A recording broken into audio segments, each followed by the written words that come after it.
Gary, can you talk about as far as the turnover factor? I know that was a big issue in the series. It was a turnaround for them to take an advantage and, come out victorious. How have you guys addressed that? Was that something that you guys dealt with specifically to try to minimize the turnover factor? It's no miraculous drill or spectacular drill that you can do to prevent turnovers. It's something that happens in the course of the game.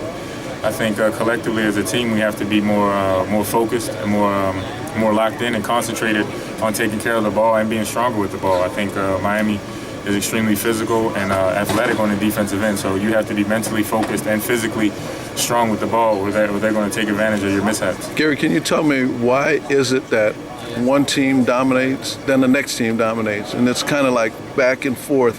Why is it? So tomorrow it should be your turn to take over the series. Yeah, that's a good question. I don't know. That's a tough one for me to answer. But the way it's going with us winning game one, with that rhythm and flow, we should win a championship in game 7. Sure. But that's far off. So I don't know. That's a tough question for me to answer.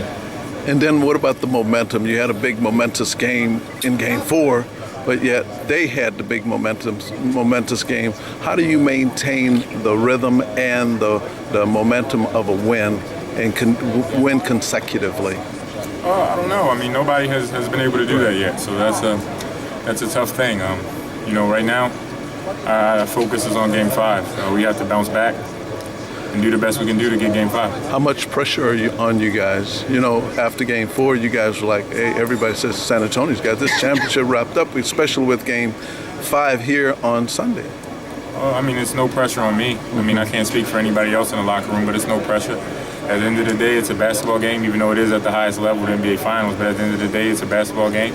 The rim's 10 feet, and you go out there and compete and try to put the ball in the hole to win the game. And how much enjoyment are you having? I know it's a pressure-packed situation. You guys are destined, really striving to win this championship.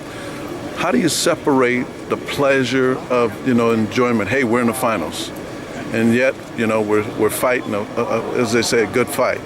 How do you, separate that, and how do you digest the enjoyment versus the taking care of business as a basketball player?